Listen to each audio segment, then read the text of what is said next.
Assalamualaikum warahmatullahi wabarakatuh. Perkenalkan, nama saya Astia Asmawati, NPM 2271020009, kelas 1A Prodi Sistem Informasi.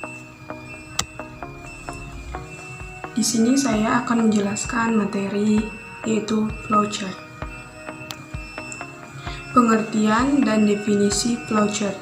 Flowchart atau bagan air adalah bagian chart yang menunjukkan air flow di dalam program atau prosedur sistem secara logika. Bagan alir atau flowchart digunakan untuk alat bantu komunikasi dan untuk dokumentasi.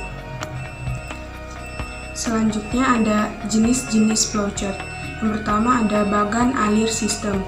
Bagan yang menunjukkan arus pekerjaan secara keseluruhan dari sistem. Yang kedua ada bagan alir dokumen. Bagan alir yang menunjukkan arus dari laporan dan formulir termasuk tembusan-tembusannya. Yang ketiga ada bagan alir skematik. Bagan alir skematik adalah menggambarkan prosedur di dalam sistem menggunakan simbol-simbol. Bagan alir juga menggunakan gambar-gambar komputer dan peralatan lainnya yang digunakan. Selanjutnya ada bagan alir program. Bagan yang menjelaskan secara rinci langkah-langkah dari proses program. Bagan alir program dapat terdiri dari dua macam, yaitu bagan alir logika dan bagian alir program komputer terinci. Selanjutnya yang terakhir ada bagan alir proses. Bagan alir yang banyak digunakan di teknik industri. Yang selanjutnya adalah simbol dan notasi flowchart. Yang pertama ada flow direction symbol. Dipakai untuk menggabungkan antara simbol yang satu dengan simbol lainnya. Yang pertama di situ ada simbol untuk keluar atau masuk prosedur atau proses dalam lembar atau halaman yang lain. Yang kedua di situ ada simbol untuk keluar atau masuk prosedur atau proses dalam lembar atau halaman yang sama. Selanjutnya ada proses simbol, menunjukkan jenis operasi pengolahan dalam suatu prosedur. Yang pertama di situ ada simbol proses, simbol yang menunjukkan pengolahan yang dilakukan oleh komputer. Yang kedua ada simbol manual operation, simbol yang menunjukkan pengolahan yang tidak dilakukan oleh komputer atau secara manual. Yang ketiga ada simbol decision, simbol untuk kondisi yang akan menghasilkan beberapa kemungkinan jawaban atau aksi. Yang keempat ada simbol terminal. Simbol terminal itu adalah simbol untuk permulaan atau akhir dari suatu program.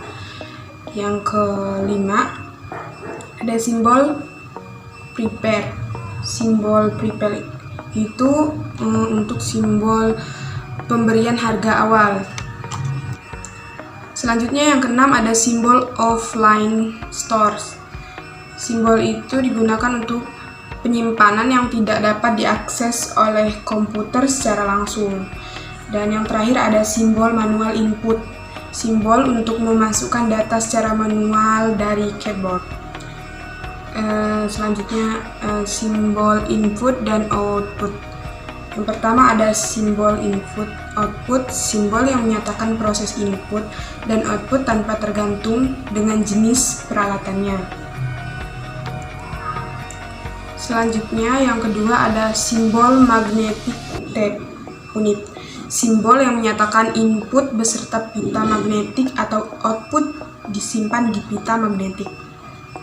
Terus selanjutnya ada simbol punch card, simbol yang menyatakan input berasal dari kartu atau output ditulis ke kartu. Simbol disk and online store adalah simbol untuk menyatakan input berasal dari disk atau output disimpan ke disk. Selanjutnya ada lagi simbol display, simbol yang menyatakan peralatan output yang digunakan yaitu layar, plotter, printer, dan sebagainya. Yang terakhir ada simbol dokumen, simbol yang menyatakan input berasal dari dokumen dalam bentuk kertas atau output dicetak ke kertas. Di sini saya mengambil contoh flowchart dalam kehidupan sehari-hari yaitu berangkat sekolah. Yang pertama di situ ada mulai. Di situ menggunakan simbol terminal, yaitu simbol permulaan suatu program. Yang kedua itu ada simbol output. Simbol outputnya karena dia berpamitan kepada kedua orang tua untuk berangkat sekolah, yang artinya dia keluar. Yang ketiga itu ada simbol proses. Simbol proses dikarenakan dia berangkat sekolah dan itu menggunakan proses. Yang keempat ada simbol decision.